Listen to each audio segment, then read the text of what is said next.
Toronto Raptors are facing against the Milwaukee Bucks in the Eastern Conference in the Conference Finals. Pardon me.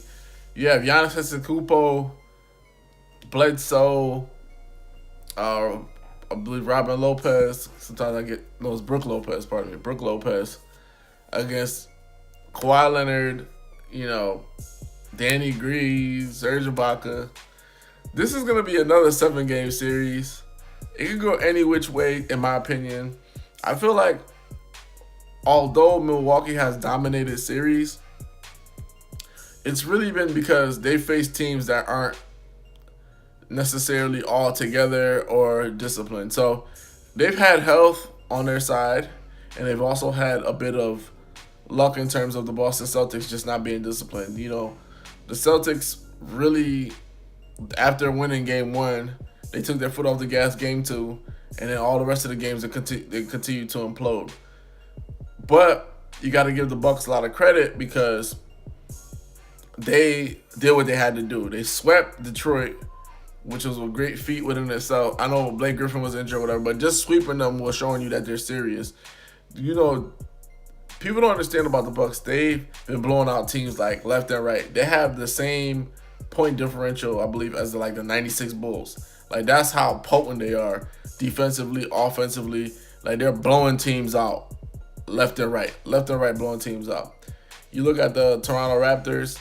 While we all believe in Kawhi Leonard, we know he could do. He's been playing like a beast. Been playing like basically one of the best players in the playoffs. You know, we got to put KD up there, of course, but he's injured. So right now, Kawhi has taken that mantle.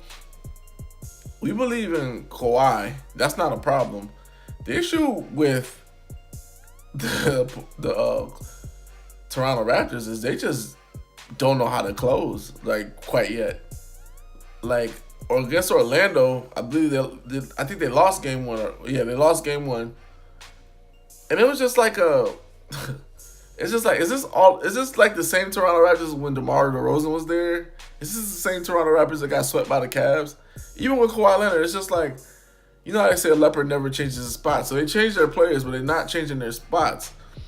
And it's just like, it's so annoying to see some of the games that they've lost. Like, especially to the Magic, they handled them in 5. But to Philly, for that series to go 7, and even in game 6, like, they had like 11, 12-point lead.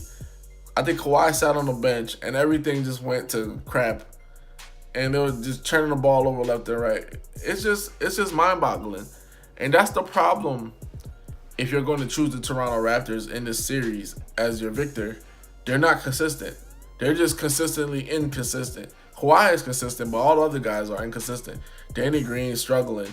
He was shooting 25% from 3 at one point. Then you look at Kyle Lowry. Kyle Lowry, every other day, he's fouling somebody. He's hitting the deck. He's flopping. He flops a million times. One time he flopped.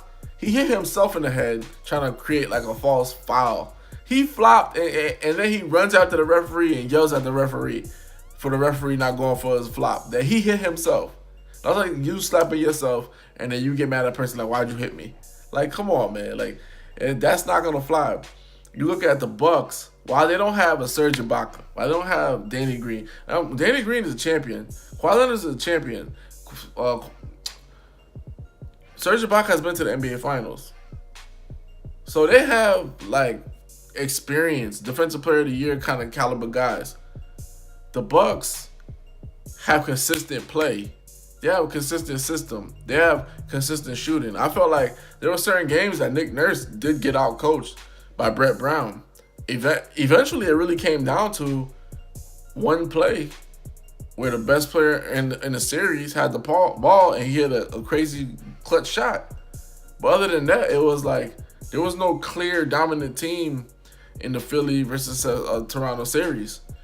But all the series the Bucks have played, they have shown that they're the clear and dominant team. That's why I personally, and I love Kawhi and everything, but I would say I would go with the Bucks in 6. Bucks in 6, and I would say that because Kyle Lowry is going to have those games where he has 0 points or 2 points. He gets paid 30-something million. He's giving you 2-point games, 0-point games. Danny Green's going to have times when he struggles, especially with foul trouble. Serge Ibaka is going to have times where he gives you 8 points, 2 rebounds.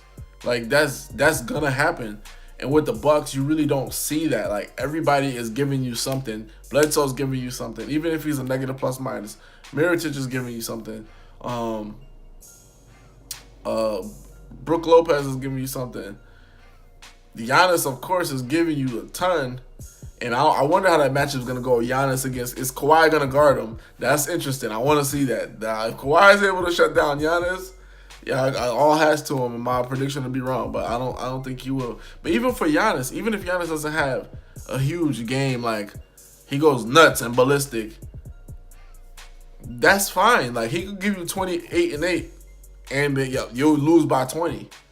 So for me, the way that Toronto plays with their inconsistency versus the way that Milwaukee plays, they know everything that they're gonna run. They run fast.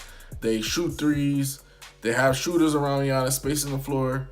That being said, I mean, you got to give the edge to Milwaukee. You got to give the edge to Milwaukee. They've been rested, so it might be a little rust when they play Wednesday. But overall, I feel like they'll win this series in 6 games. I feel like Giannis is shining and he wants to take his team to the finals. And just all of the numbers and the eye test is showing you that they're a team that's focused. And I'm really happy for Mike Budenholzer because he had the same kind of team in Atlanta Hawks and they faltered against the Cleveland Cavaliers. But you're looking at this team, it doesn't seem like there's no fault. There's a true superstar. They have defensive prowess. They rebound very well. I mean, it's a very good team. And for Kawhi, unfortunately, I feel like Kawhi is consistent. He's a great star, but nobody else steps up to help him ever. Pascal Siakam, sometimes he's there, sometimes he's not. Kyle Lowry, sometimes he's there, sometimes he's not. It's always an inconsistency with those players. Ibaka scores, sometimes he doesn't. It's just too much. So that's why I'm definitely gonna go with the Milwaukee Bucks in 6. Hoops Junction, where hoops meets hoopla. Like, comment, subscribe.